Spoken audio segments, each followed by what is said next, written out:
ఆధ్యాత్మికతతో పాటు సేవా కార్యక్రమాలు కూడా నిర్వహిస్తున్నట్లు లక్ష్మీ బాలాజీ సేవా సమితి తెలంగాణ, ఆంధ్రప్రదేశ్ రాష్ట్రాల అధ్యక్షురాలు బడ్డే లక్ష్మి అన్నారు. 21 మంది సేవకులతో కలిసి షిరిడీలోని సాయిబాబా సన్నిధికి సేవ కోసం వచ్చారు. ఈ సందర్భంగా బడ్డే లక్ష్మి జబర్దస్త్ టీవీ, ఖమ్మం టీవీతో మాట్లాడారు.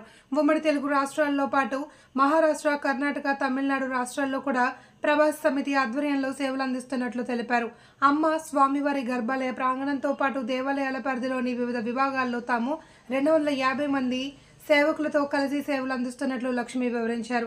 భవిష్యత్తులో కూడా తమ లక్ష్మీ బాలాజీ సేవా సమితి ద్వారా సేవ కొనసాగించనున్నట్లు లక్ష్మి ప్రకటించారు. ఈ కార్యక్రమంలో సేవా బృందం నాయకురాలు ఎం అరుణ, చుంచు స్వర్ణకుమారి, లక్ష్మి, అనసూయ, రవణమ్మ, లలిత, సంధ్య, పద్మ, విజయ, వెంకటనారాయణ తదితరులు పాల్గొన్నారు. సాయిరామ్.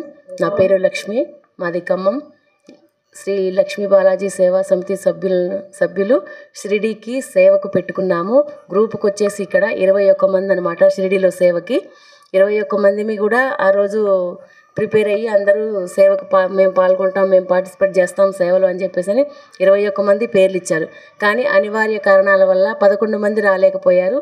కేవలం 10 మంది మాత్రమే వచ్చారు. ఈ రోజు నుంచి వారికి సేవ ఉందన్నమాట. ఈ రోజు నుంచి 8వ నెల 5వ తారీఖు వరకు సేవ ఉంటుంది. 5వ తారీఖు అయిపోతే 6వ తారీఖున మళ్ళీ రిటర్న్ అవుతారు.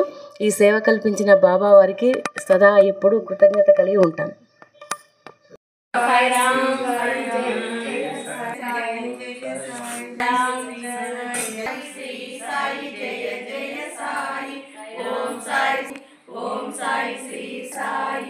ఓం సాయి శ్రీ సాయి జయ జయ సాయి శ్రీ సాయి జయ సాయి ఓం సాయి సాయి జయ జయ సాయి ఓం సాయి జయ జయ సాయి ఓం సాయి శ్రీ సాయి జయ జయ జయ సాయి ఓం సాయి శ్రీ సాయి.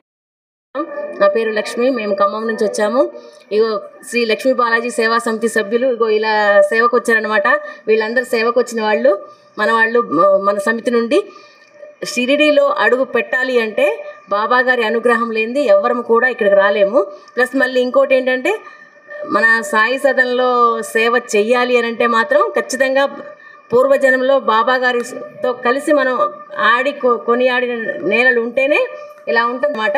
ఈ సేవకులకు అందరూ మరి బాబా గారు ఆ జన్మలో ఏదో రుణపడి ఉంటారు, అందుకని ఇలా సేవ చేసుకోవడానికి వచ్చారు. మా సమితి నుంచి రావడం నాకు చాలా సంతోషంగా ఉంది. నేను మాత్రం ఇక్కడ 5 సార్లు సేవ చేశాను. నేను ఇక్కడ పల్లకి సేవలు కూడా చేస్తుంటుంది అనమాట ప్రతి నెల కూడా. అలానే ఆ నేపథ్యంలోనే పల్లకి సేవ చేసి ఈ భక్తులందరూ కూడా ఈరోజు సేవలో పాల్గొంటున్నారు. 5వ తారీఖుతో వీళ్ళ సేవ అయిపోతుంది. కానీ నిజంగా బాబా గారి సేవ దొరకడం అంటే చాలా చాలా అదృష్టం అనమాట. ఈ అదృష్టవంతుల్లో మా గ్రూప్లో ఉన్నవాళ్ళు ఈసారి ఈ అదృష్టవంతులు వీళ్ళు అనమాట. ఓం సాయిరామ్. అలానే మన ఈ మీడియా మిత్రుడు శ్రీనివాస్ గారు ఉన్నారు. తను మాత్రం పాపం 10 సంవత్సరాల నుంచి ఎన్ని రోజుల నుంచో అనుకుంటున్నాడంట, రావాలి అని చెప్పేసి అనుకుంటున్నాడంట. కానీ ఇంతవరకు తను రాలేకపోయాడు. మేడం ఈసారి నేను మీతో వస్తాను అంటే తీసుకురావడం జరిగింది. మాతో పాటు పల్లకి సేవలో పాల్గొన్నాడు. నిన్న త్రయంబకేశ్వరం, నాసిక్, ఈరోజు మళ్ళీ సేవకులందరితో కూడా నేను సేవా బిల్డింగ్ కూడా చూస్తా అంటే ఇక్కడ తీసుకురావడం జరిగింది. శ్రీనివాస్ గారికి ప్రత్యేక ధన్యవాదాలు.